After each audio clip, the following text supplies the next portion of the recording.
going to get started in a few minutes if you want to take your seats here in the center sections.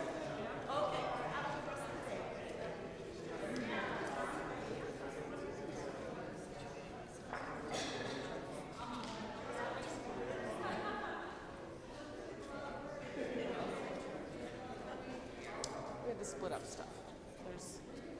Try to get every member that was on the committee to do an introduction. And Mike, go ahead, sit down. Yeah.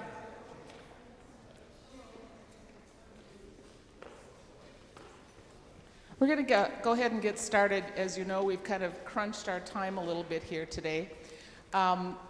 This breakout session is addressing systematic issues of poverty and homelessness as a church. And we are so glad that you came to our events today and that you came to this session. My name is Judy Hedman. I work in the Student Affairs Office, and my job is to tell you a few little housekeeping things. For those who haven't been here before, restrooms out the door and to the left. And if you would be so kind as to turn off any cell phones, or at least the volume down, take as many pictures and posts as you want. And there will be time for some questions and answers, that I would ask that you would come to either of the microphones in the aisles to do that, so that both the people, the presenters, the people in the audience, and those of us that are watching on YouTube can hear our questions. My happy responsibility beyond those housekeeping things is to introduce to you Reverend Kelly Chapman, who is the senior pastor at Redeemer Lutheran Church in North Minneapolis, and the director for Redeemer's nonprofit entity, Redeemer Center for Life. He has also served as an advisor to the Bishop of the Minneapolis Area Synod of the ELCA, and over the years has been director for youth ministries for the ELCA, was a Princeton Theological Benjamin E. Mays Fellow with the Fund for Theological Education, and a recipient of Luther Seminary's Race, Church, and Change Award. In his previous lifetimes, he was the Portland Public School Volunteer of the Year in 1992, the Mayor Citizen of the Year for Portland, Oregon, and in 2003, the recipient of the Tom Hudson Award for Distinguished Leadership in Youth and Family Ministry. Kelly, as I think he would be pleased to say, is the spouse of Dr. Cheryl Chapman, who is the executive director and the dean at the Concordia University in St. Paul, Minnesota. So Reverend Chapman is going to serve as the moderator, and he's going to introduce our three other panelists. Thank you.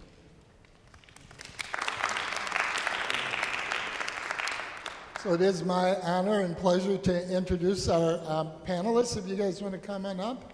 And just briefly, that Lauren Morris Wendt is the director at Edina Community Church with congregational engagement, and Pastor Melissa Pullman at Central and Community Engagement, and then Karis Thompson, who has history at Redeemer Center for Life, a nonprofit in North Minneapolis, and doing various activities there. So I have you guys take it from there, and then if you'll introduce yourselves in your ministry context, and then we'll go from there, and then we'll have time for questions. Who wants to start? Oh, no, we've got mics, thanks. Oh, yeah, we have microphones. Oh, we're all good? So we're good. Did you just want like a quick 30-second who we are first? Yes. Okay. So I'm Pastor Melissa Pullman. I am the Director for Community Ministries at Central Lutheran Church in downtown Minneapolis. And as that, the majority of my job there is to work with people who are experiencing poverty and homelessness in downtown Minneapolis and do some relief and direct service. And then also to work together with the downtown congregations to end homelessness with the other downtown congregations to do education and advocacy. I'm Lauren Morris-Wendt. I'm a diaconal minister, which in the ELCA is the bridge between the church and the world. I'm called to do word and service, and I currently serve Edina Community Lutheran, where I am the mission developer, and my role is to engage the congregation both in ministry inside the church, but also mission outside of the church walls.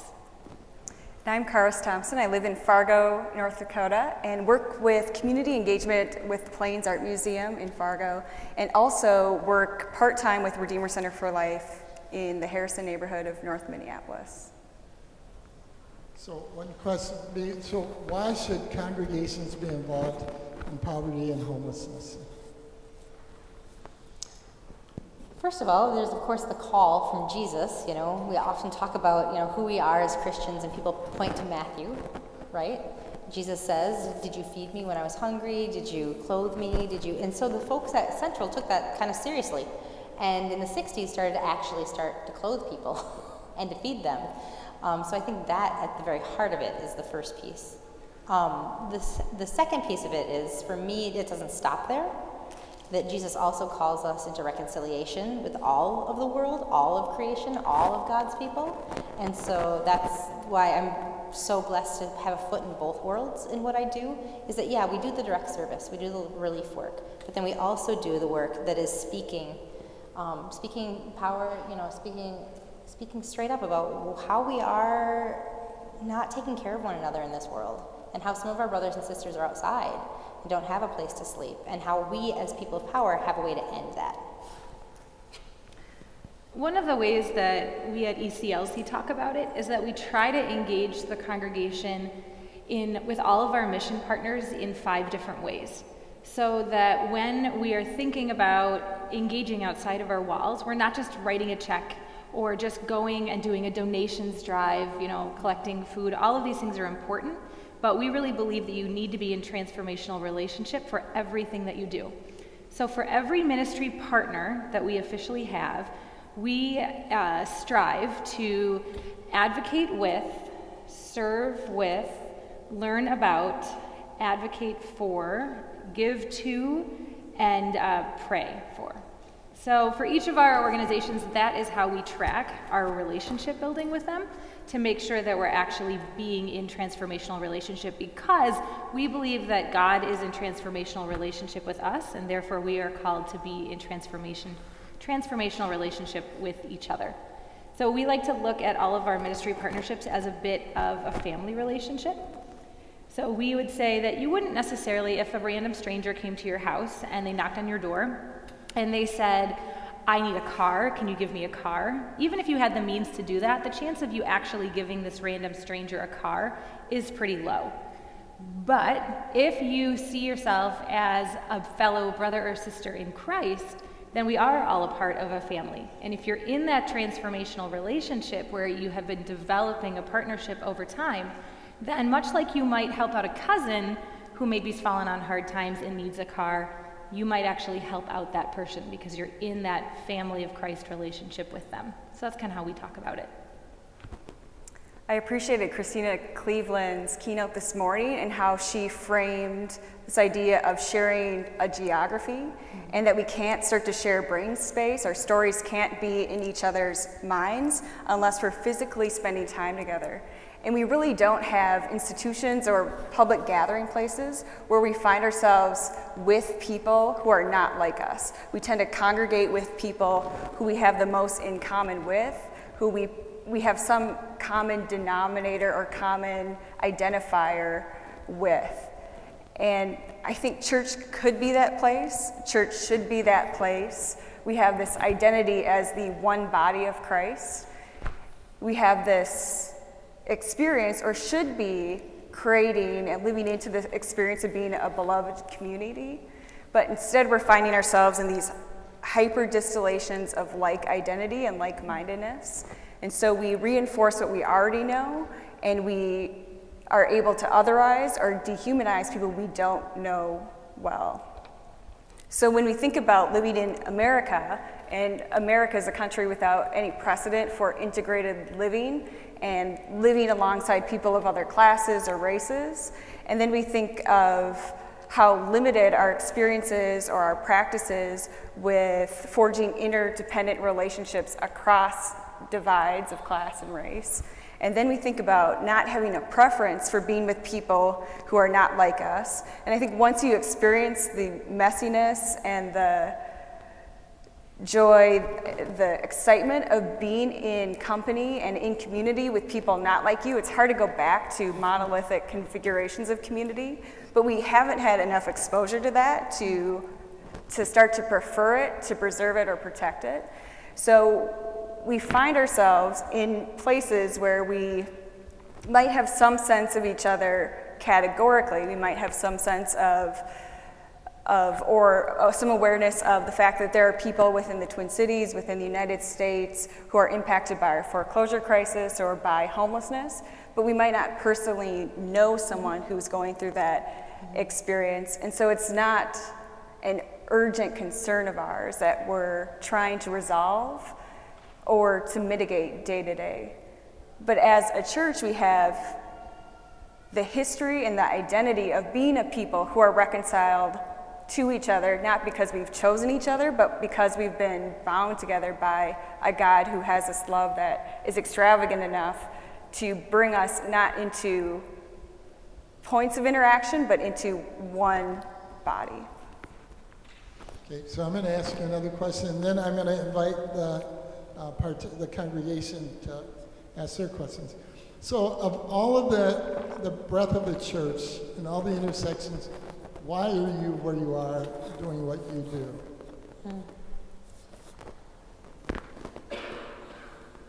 Do you want me to take one? You don't have to go first every time. It's okay. That'd be helpful. Are you good? I can Okay, go first. awesome. You know how you are. You just try to choose like how much of your story to tell and what's Yeah. appropriate and what's not, right? And especially since it's going to be taped for later use. So to be very honest, growing up, I grew up in Upper Michigan. And Upper Michigan is a peninsula that doesn't have a whole lot of economic opportunities. It is a place that is very racially monoracial, but culturally there's definitely some interculturalness. And part of that is about economics in UP. And there's just not a whole lot of really good industry. There's not a ways for people to have good jobs that lead to better jobs. It's a community deeply impacted by poverty. So that was my experience growing up. And not really knowing that any of us were poor, because we all were poor. And when I came to the Twin Cities, understanding that, oh wow, this was different. This was very different. And that this was part of who I was in my experience of growing up. And so knowing what it was to worry about things like when the phone rang, and if it was somebody looking for the mortgage payment and things like that. And being the oldest in my family, I was always the over caretaker for everyone else, always, and thinking that somehow it was my job as a 10-year-old to make sure things happened. And so that's one of the main reasons why I do the work that I do, is because I know what it's like to be in crisis. I know what it's like to be really scared about where your next meal is going to come from. And that's largely not the experience of most people who are called to be leaders in our church. So, and that's a voice that I think when we talk about the poor, the hungry, the homeless, we are very quick to make them other, right? Yeah, I was at a conference this weekend even where we talked with all these hunger leaders about the hungry and the homeless, and I was like, and they kept saying they, and I kept thinking, what about we? Don't we have people in our congregations who are having this experience? And how blind are we to think that we don't? You know, or how segregated have we made our lives that it's not okay to be hungry at church? That it's not okay to be struggling with your finances at church? We've made church as a place that we show up and everything's put together and perfect and we look nice and we don't talk about the hard stuff. So, and then coming to the Twin Cities, here a lot of that economic injustice and inequality is about race as well, deeply. So when I went on internship from this place, I was at St. Olaf in North Minneapolis, and my first call was to Christ English in North Minneapolis, and we bought a house and we moved into the neighborhood, and these people are my people, and my people are their people, and we are one people. And then making choices about who my family was going to be. You know, we're an interracial family, and that stuff for me is now, it's not about the other, right? When we talk about our self-interest, it is deeply in my self-interest that these issues of inequality and injustice in our community are spoken to and fixed and taken care of out of who we are as people of faith. Is that too much, Kelly? Am I getting in trouble from my mom? Okay. Nice. So I did not grow up in the church, but I grew up in a family that was very embedded in community life. So social justice was something that we talked a lot about. We were always volunteering in the community, being engaged in the political process or in policy. And so when I was introduced to faith and when I started to learn about Jesus' teachings in college, I could not separate for myself the issues of social justice and faith values. And so for me, when I look at what it is that the church is called to do and that God calls us to do, I can't see it any other way. I only see it through the lens of social justice. And so when I started to feel the call to seminary, and then I discovered diaconal ministry of the bridge between the church and the world and called to that word and service, I realized that in so many ways the church has a bad reputation, right? And some of that reputation is earned. The church has wounded many, many people. But the church has also always done amazing things. If it weren't for the church, I mean, what kind of hospitals would we have? What kind of refugee resettlement would we have? Okay, this comes out of the faith tradition. And so I knew that I wanted to be a diaconal minister so that I could officially represent the church with a title and everything that says, yes, the church does commit itself to this work. In doing all of that, I always expected that I would do that in an urban setting. So my degree from the seminary is in urban ministry. I did all my internship work in urban centers. I took all of my classes focused around urban centers. And I have a major passion for life in the city and have made those choices in my life. So never in a million years did I expect to be called to a congregation in an affluent suburb. But in all of my training, I also discovered that I speak suburban. And that I have a love for people. What I've learned in my time working in this affluent suburb is that we put up all these labels around everything, and the reality is everybody's broken everywhere. And there is so much to love about the suburbs, and there is so much pain and so much hurting and so many masks that are put up. And so now to be a part of a congregation that is leading a project to build housing for homeless youth from Edina, when most people think that there is no such thing as homelessness in Edina, is an amazing, amazing gift to recognize that we need to stop segmenting certain portions of geography in our world, thinking you can say something about an area simply because of where it is. So it's an incredible gift for me to have come to that full circle realization that there is need everywhere, and I'm happy to be in ministry for the church in it. I want to say one other thing about what it means to represent the church, and it's a radical thing, and you can completely disagree with me. But I think that if you have a budget in your church to pay an organist or to pay a youth director, then you have money in your budget to pay a mission person. Because I think we are equally called to mission and justice and outreach as we are to faith formation and as we are to worship. And I think that's quite rare in the ELCA, but I think it is what allows us to have the staff behind the passion that our members have for this work. In terms of the question, why am I here? I think I'll talk about the Harrison neighborhood of North Minneapolis and Redeemer, and talk about why I'm a part of that community. I was born in Seoul, South Korea, and adopted by my family here in Minnesota as a baby, and have never cleanly felt a part of or belonged to one context, one community, one tribe. So feel the most at home in the communities that are the most diverse and have the least criteria for membership.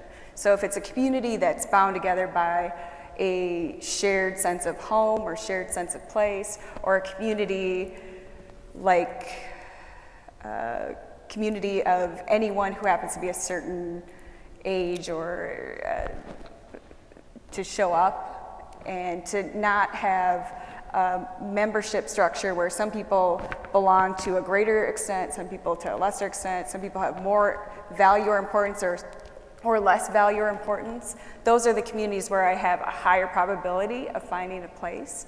So in terms of the work I'm doing, the Harrison neighborhood has been a lower income neighborhood for as long as I've known it, is just starting to gentrify. And within America, there are really no communities that are mixed income long term. Any mixed income, mixed race neighborhood tends to be in transition one direction or the other.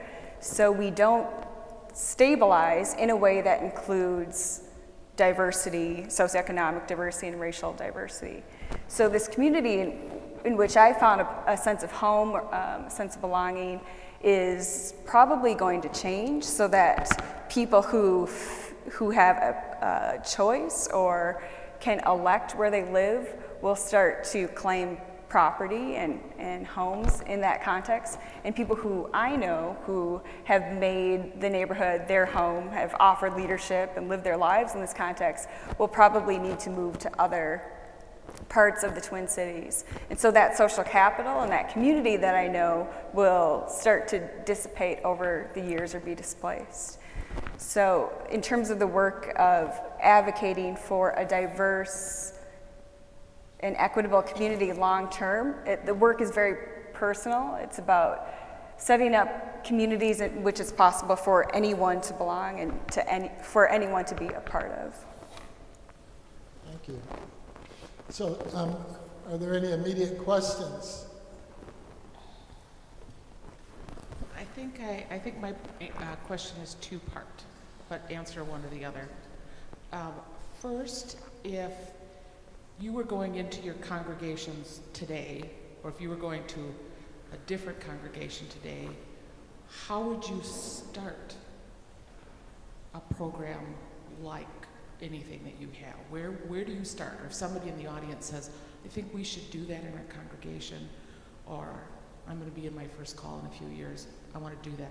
How do you start? What's a good way to do that? And secondly, how do you keep that going in a congregation? I mean, you talk about personal burnout, but how do you keep that from being a burnout for a congregation? I think my answer to both those questions is the same, and it's listening. I came in to Central with an already long established program of direct service. I mean, the folks who started the Free Store, which was the clothes closet back in the 60s, did it as a response to the kids coming to Sunday school because they didn't have warm clothes. And then it just grew and grew and grew from there. If I walked into Central tomorrow and I didn't have any of that, it would start with listening. Just deep listening to who your neighbors are, who's coming through your building. You know, we have the amazing blessing of being a downtown congregation. There's constantly people across the street at the convention center, constantly people across the street at Century Plaza, which is our the social services building for the county. We've got freeways all around us and neighborhoods behind us and neighborhoods growing to the north of us. So much listening. Just so much finding out who people are and what they want and what they need and where those intersections are between who we are as church and what the needs are in the community. And when I say needs, I'm not just talking about food and clothes, right? We're talking about all those deep, deep needs as well of the community, of that belonging.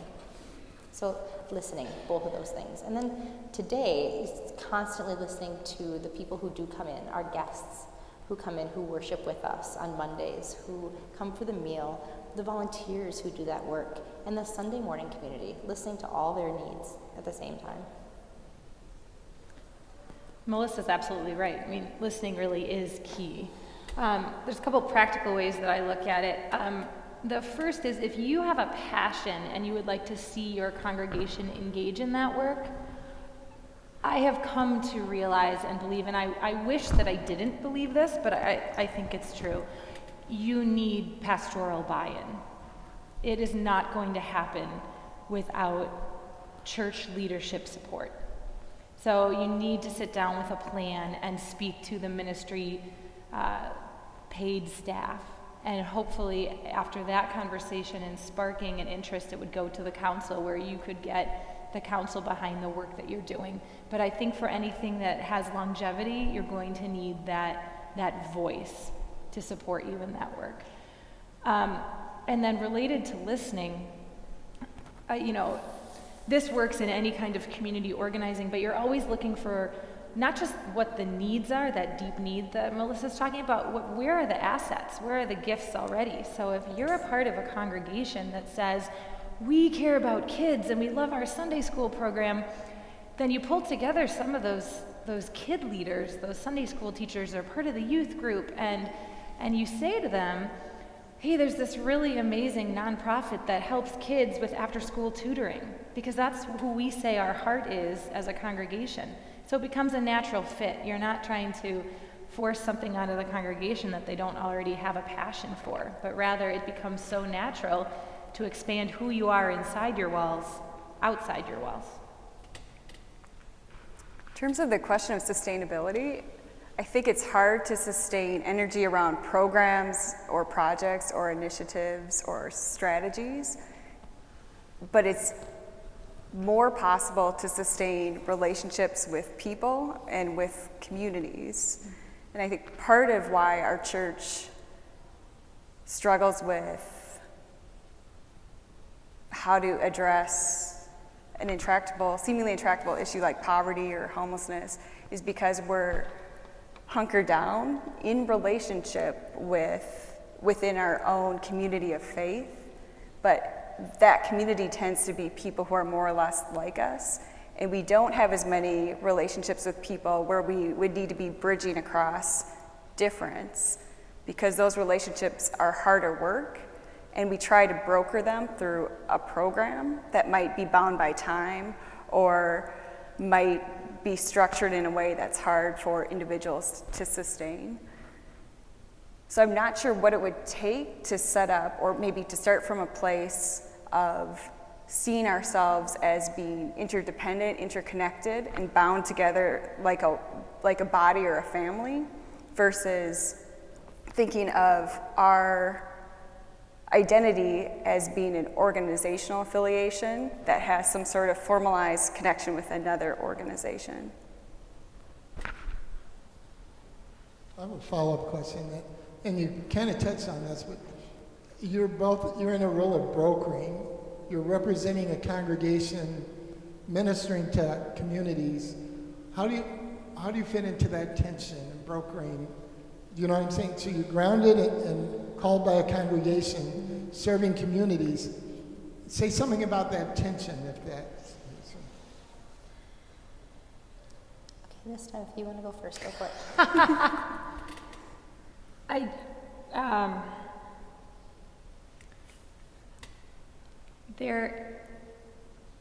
I believe that working in a church provides you with a unique gift for how you engage in your external community, because rarely do you find yourself in a job where you love the people. Okay, so if you're working for a nonprofit, you're probably collegial with your coworkers, with the people you're working with. They're probably great, but you might not love them the way that you love the congregation. So I think that allows you to have real conversations with people in your congregation to get real stuff done that's maybe really difficult to do if it's not in a congregational setting. That also means that I also see it as part of my job to push the congregation, but also to protect them. There are times when I protect my people. When a nonprofit says, well, we need you to do X, Y, and Z, and I think that X and Y are a waste of their time, then I'm going to protect them and say, we're not doing that. Or there are times when I think they're asking too much of us, and my congregation's not ready, then I'm not going to provide that for them. I'm instead going to work with them and push them until we're there. So I do think there is a tension where sometimes I'm pushing and sometimes I'm protecting. But I think ultimately those really deep relationships that happen because you're in community together is actually what allows you to get real stuff done.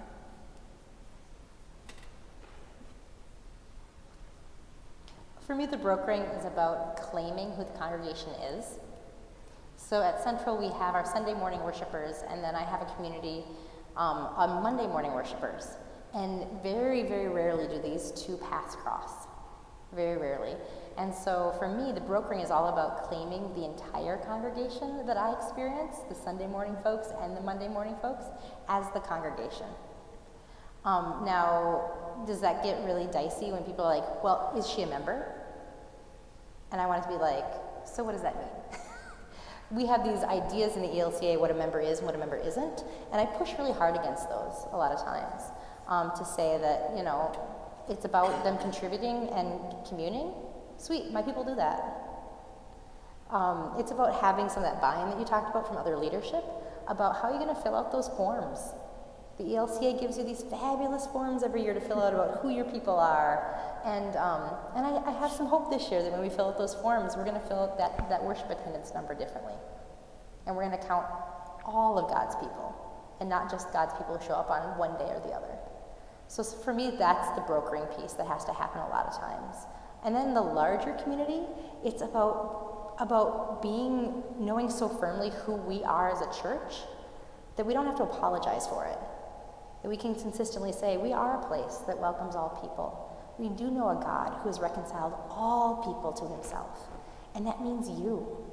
No matter how broken you think you are, no matter how many churches have told you no, that this is not a place that's going to tell you no.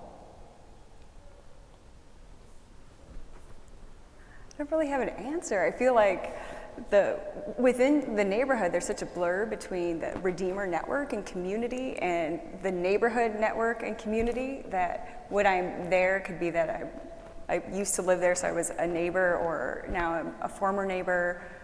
Sometimes I'm representing the organization as a staff member or a member of the congregation, but I don't feel like I have to always be clear about representing one group to the other because there's overlap.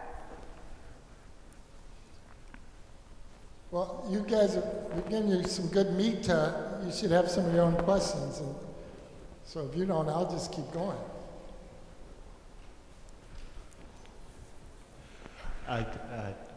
As I was listening, I was taken with that notion of place and was thinking a little bit about the different places and contexts that came up in your both reflections on where you are now and where you've come from to these places.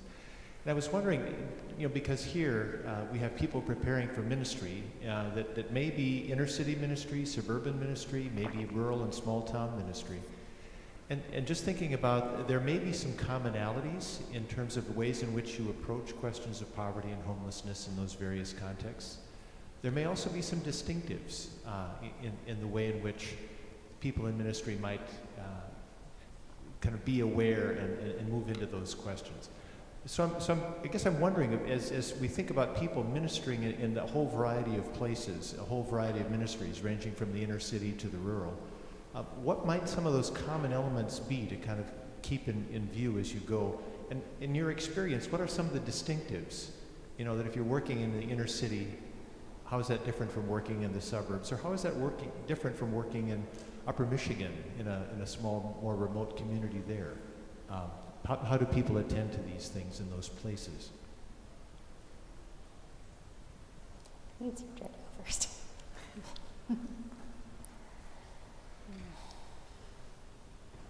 I can speak a bit. First, I want to say about the distinctiveness. I personally believe that it's a growing edge for our larger church to provide better training for people in social justice ministry. I find it very difficult to find continuing education opportunities that will provide me with theological understanding of our call to justice, with practical training on how to open a food shelf, or how to even know that a food shelf is needed, or how to talk about justice issues. I use most of my continuing education resources on preaching conferences and worship conferences because they're available. They're everywhere. But you have to look really hard to find resources to support us in mission. So what I would say is for anyone going into ministry, whether that is as a staff person or someone in a congregation that's passionate about this, is to really take the time to reach out to the experts in your area. The food shelf director is always going to be happy to sit down with you. You know, the overnight shelter person is always happy to have somebody spend the night and see what it's really like. So I think in order to understand that distinctiveness, I have some ideas, but I would rather just say that I think it's important to learn as much as you can and understand that I don't think that the resources that need to exist do currently. But in terms of the commonality, that's the piece that I mentioned earlier, just that there is this belief that things are so different, but the reality is not being able to feed your kid is not being able to feed your kid, no matter where you are. I think maybe theological education and then institutionally, we start with the assumption that church will be populated by people who are middle class and white, or maybe share some sort of ethnic common denominator, and that those organizations then will help people who are experiencing poverty or housing insecurity or homelessness. And I wonder what kind of education and what kind of institutions and organizations we would start to cultivate if we assume that people experiencing homelessness, poverty, were not just a part of our congregation or accepted as members, but at the heart of our communities, and that we would set up our communities, our congregations, with the assumption that people with the most vulnerabilities are at the center, are a part of our community as essential members and not just at the margins.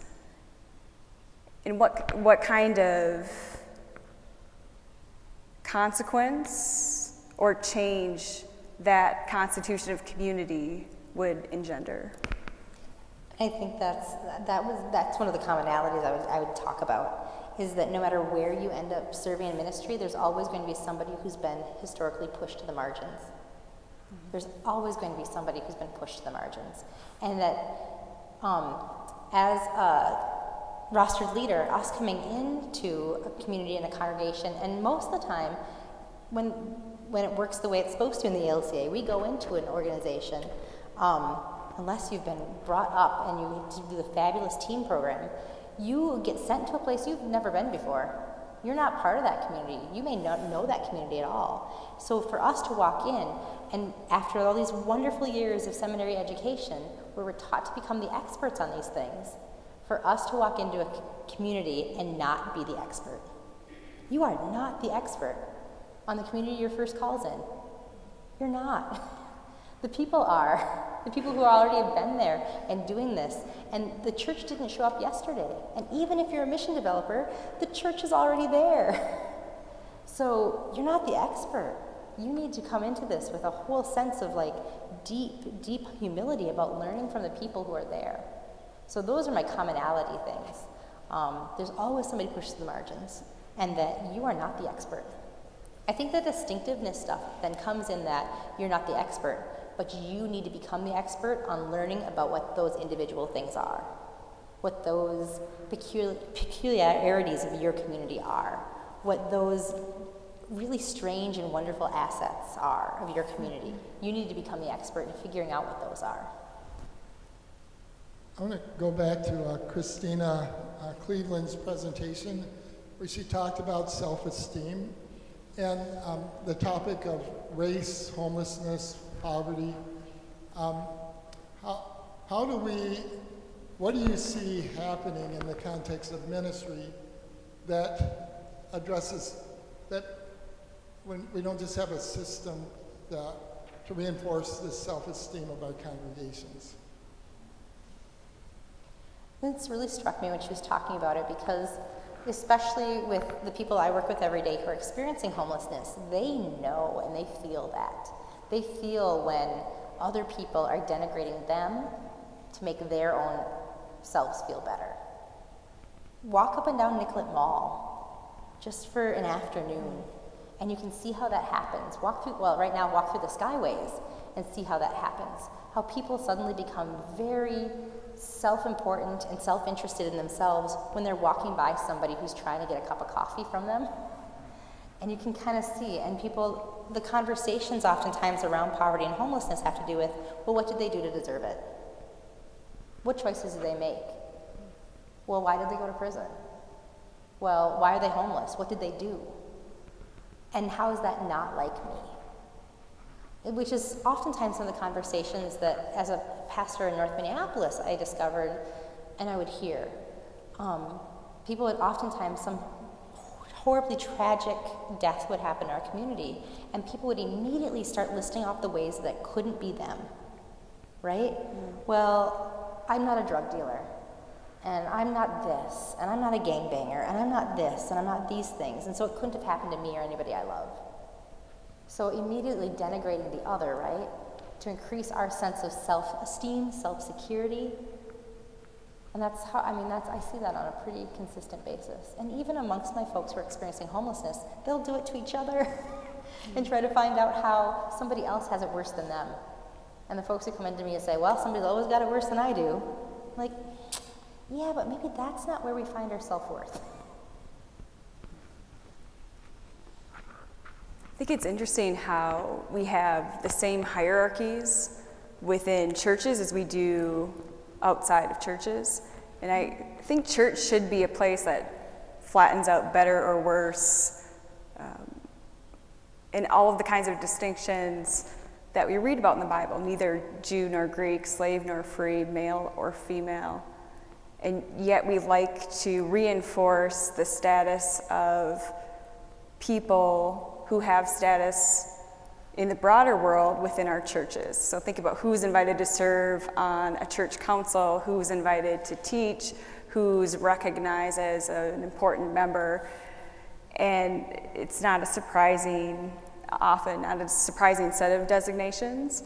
Whereas I think church could be a place that inverts or raises the lowly or honors people who wouldn't be esteemed outside of a congregation. So I wasn't able to be here to hear the speaker this morning, so I can't speak directly to that. But in terms of combating that idea of the other and pushing down the other, so from our congregation is certainly involved in justice and service in many different ways, and including ways that sometimes I say, okay, wait, let's push back on this for a moment. For example, donations drives. They're a wonderful thing, okay, right? Lutheran World Relief needs personal care kits and the food shelf needs more canned tuna, and all of these types of things are important and they need to happen. But our justice work can't stop there, because that's not justice, right? And donations drives are pretty easy ultimately, and we need to push ourselves beyond that. And one of the ways I like to think about it is one of the things that we do is we serve at a local soup kitchen, and wonderful organization. Again, this needs to happen because people are hungry today. However, this is the size of the serving table, right? So you prepare the meal, the food goes here, and then somebody's got a spatula or a ladle, and somebody walks by with a tray. This space of this 2.5-foot table might as well be a mile, because all you're doing is saying, would you like peas? And then they go on. Would you like peas? Have a good day. You have no idea anything about that person's story. So without saying anything negative about those opportunities, because they are so needed, we can't really make justice happen if we're not pushing ourselves to be in real relationship with each other. Whatever our pains are, whatever our struggles are in our world. And there are opportunities for our congregations For example, in families moving forward, right? So you're hosting families that are struggling with homelessness inside your walls. And that means that you're there the entire evening playing with the kids, or you're there all night long sleeping so that when the little kid wakes up in the middle of the night because they're scared because they're in a church basement for the first time that they've never seen before, that's when you have a real conversation with that kid. And that's when real relationship happens, and that's when the glimmers of justice, I think, happen. So I think we need, as congregations, to push ourselves beyond opportunities for making a difference or giving back that allow us to be at arm's length from people who are struggling in that moment.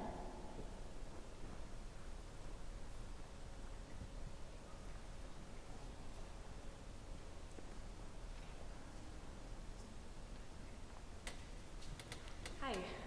So you mentioned protecting your community through justice work and kind of being that barrier, making sure not too much is asked and those sorts of things. But I find myself concerned about the other side of protecting people who are recipients of gifts and things. I know tons and tons of gold-hearted people who want to give and be patrons and not really join in that relationship, and have seen that quite a bit, especially when there is relationship with the church, like with transitional housing or something, and families want to adopt, and then boundaries get weird and almost gets competitive. Like, how do you protect that side, and do you do that through framing, reminding people of, we are not Jesus saving these people, we are brothers and sisters in Christ, and like, how do you manage that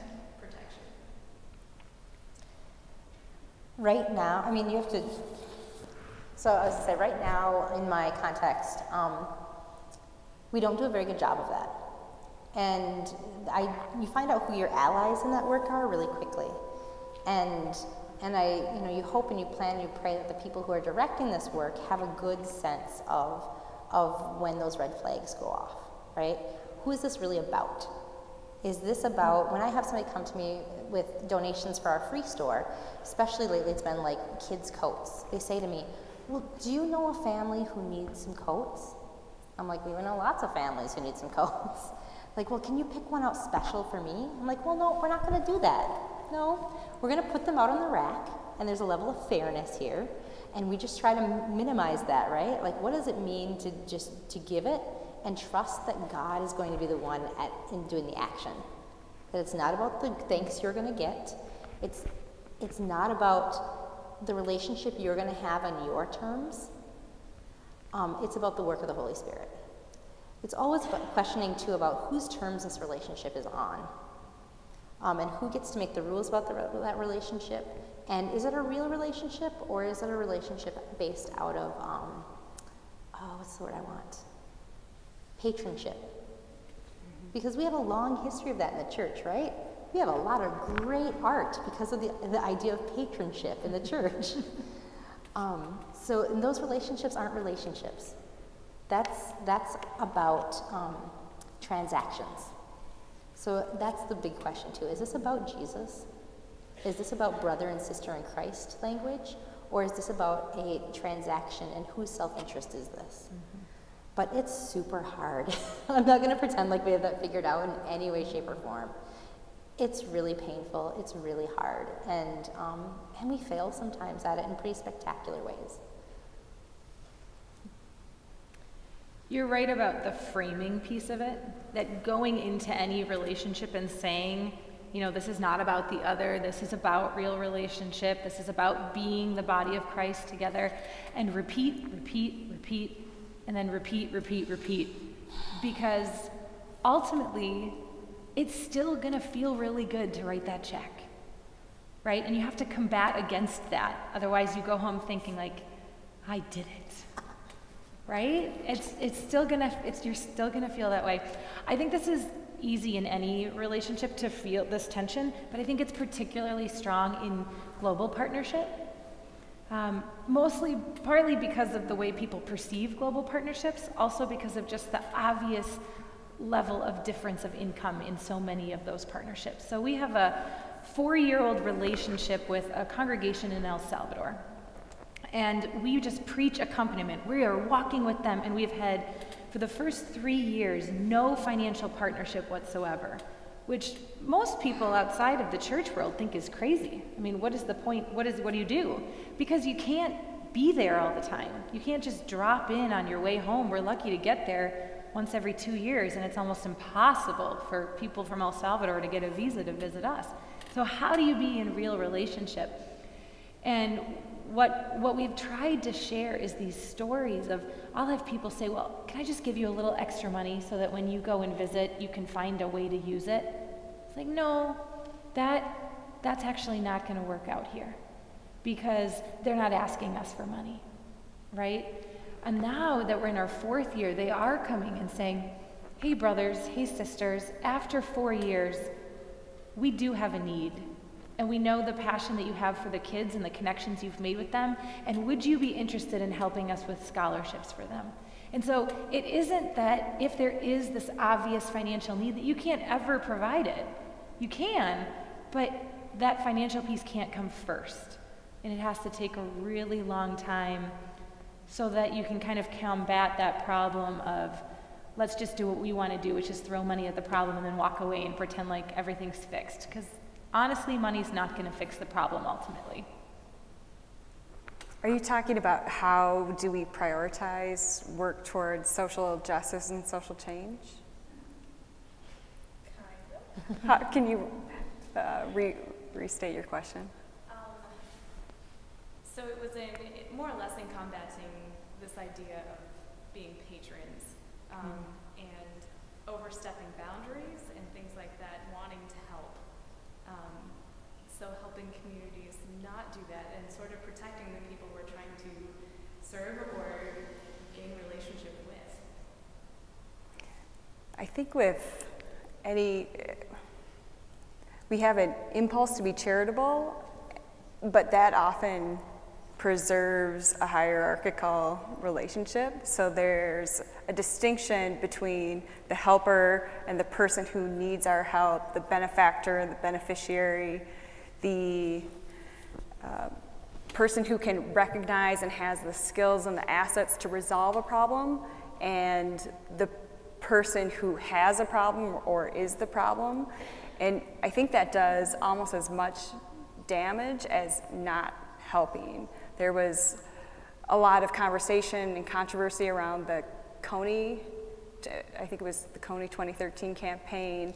Joseph Kony in Uganda was an abuser of human rights, and a group primarily based in the United States decided that they would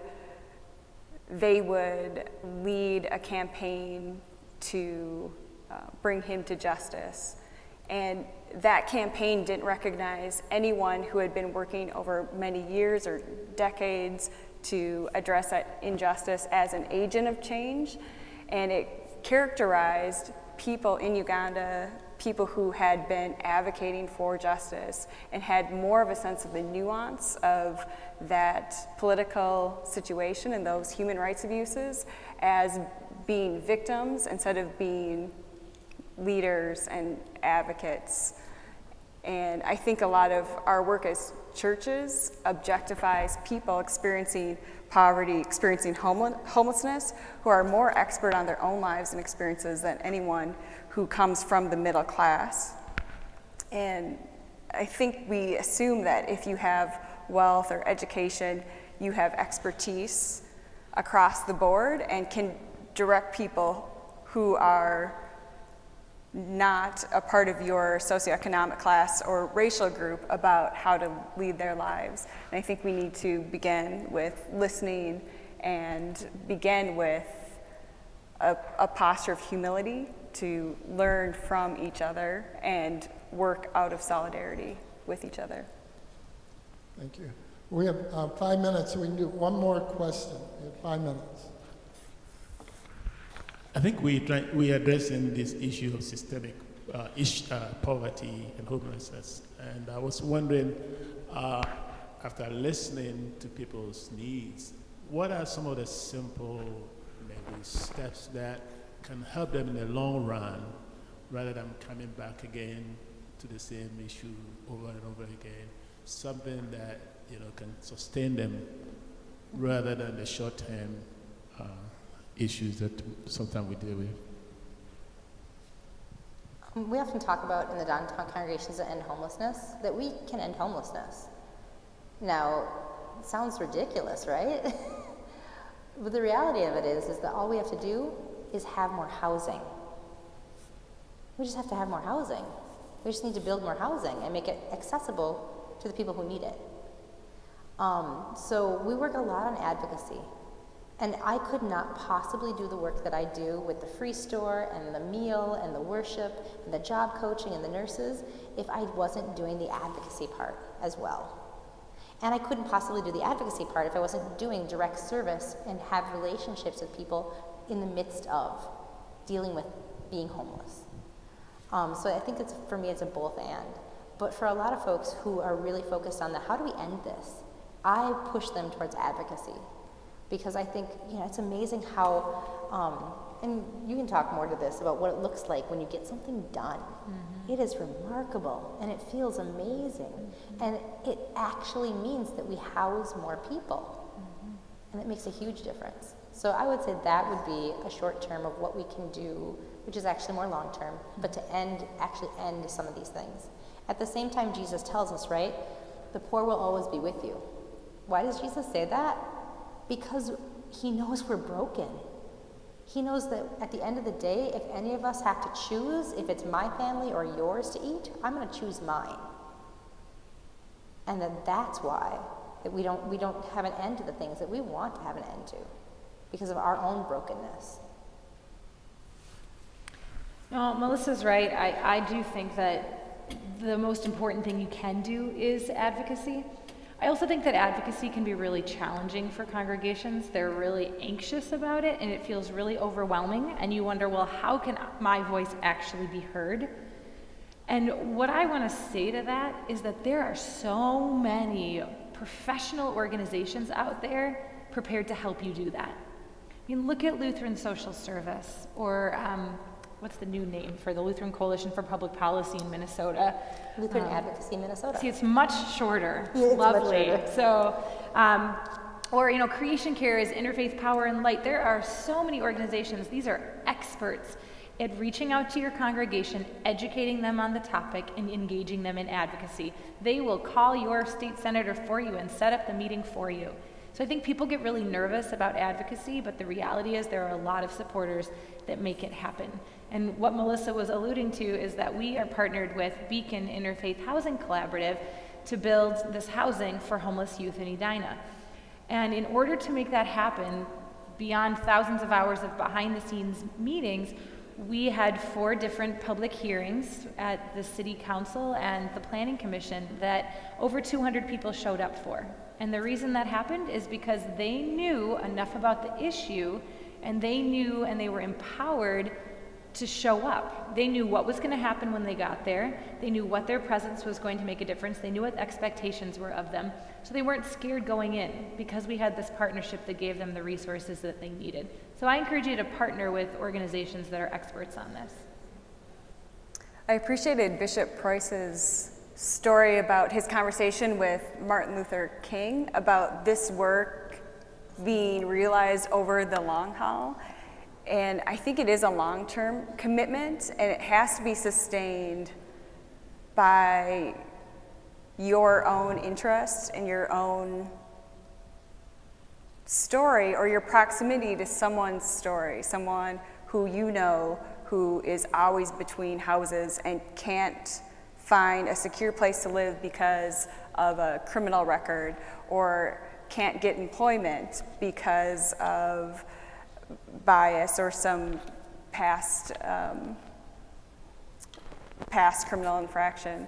But we have to have proximity to each other's stories and investment in each other's lives. And I think that begins with sharing the same geography and then starting to inhabit each other's brain space and developing a common narrative and common vision for who we are as people of faith in the body of Christ.